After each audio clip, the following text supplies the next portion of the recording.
Tollywood star hero Akkineni నాగార్జునకు ఊహించని shock తగిలింది. తన కుటుంబం మంత్రి కొండ సురేఖ చేసిన ఆరోపణలపై ఆయన పరువు నష్టం దావా వేస్తే ఓ వ్యక్తి మాత్రం నాగార్జునపై పోలీసులకు ఫిర్యాదు చేశాడు. మంత్రి కొండ సురేఖపై టాలీవుడ్ స్టార్ హీరో పరువు నష్టం దావా వేయగా ఆయనకి ఊహించని షాక్ తగిలింది. ఈ నేపథ్యంలో మాదాపూర్ పోలీస్ స్టేషన్లో ఓ వ్యక్తి ఫిర్యాదు చేశాడు. హీరో అక్కినేని నాగార్జునపై జనం కోసం అధ్యక్షుడు కసిరెడ్డి భాస్కర్ రెడ్డి మాదాపూర్ పోలీసులకు ఫిర్యాదు చేశాడు. తుమ్మిడిగుంట చెరువును నాగార్జున కబ్జా చేసి కన్వెన్షన్ నిర్మించారని, దీంతో ఆయనపై క్రిమినల్ కేసు నమోదు చేయాలని కోరారు. అయితే భాస్కర్ రెడ్డి ఫిర్యాదును స్వీకరించిన మాదాపూర్ పోలీసులు లీగల్ ఒపీనియన్ కోసం దాన్ని పంపినట్లు తెలుస్తోంది.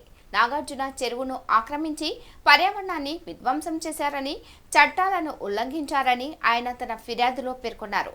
తన కుటుంబంపై మంత్రి కొండ సురేఖ అనుచిత వ్యాఖ్యలు చేయడంతో హీరో నాగార్జున ఆమెపై నాంపల్లి కోర్టులో పరువు నష్టం దావా వేశారు.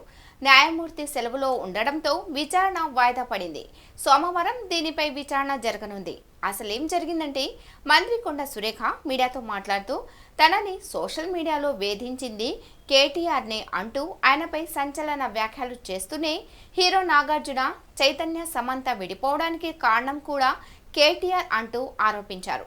కేటీఆర్ హీరోయిన్స్కి డ్రగ్స్ అలవాటు చేసి వారిని ఇండస్ట్రీ నుంచి దూరం చేసేవాడని ఆరోపించారు. గతంలో నాగార్జున కన్వెన్షన్ కూల్చకుండా ఉండాలంటే సమంతను పంపించాలని కేటీఆర్ డిమాండ్ చేయడంతో దీనిపై వివాదం జరిగి నాగచైతన్య, సమంత విడిపోయారని తీవ్ర విమర్శలు చేశారు. కొండ సురేఖ చేసిన వ్యాఖ్యలపై యావత్ సినీ లోకం స్పందించింది.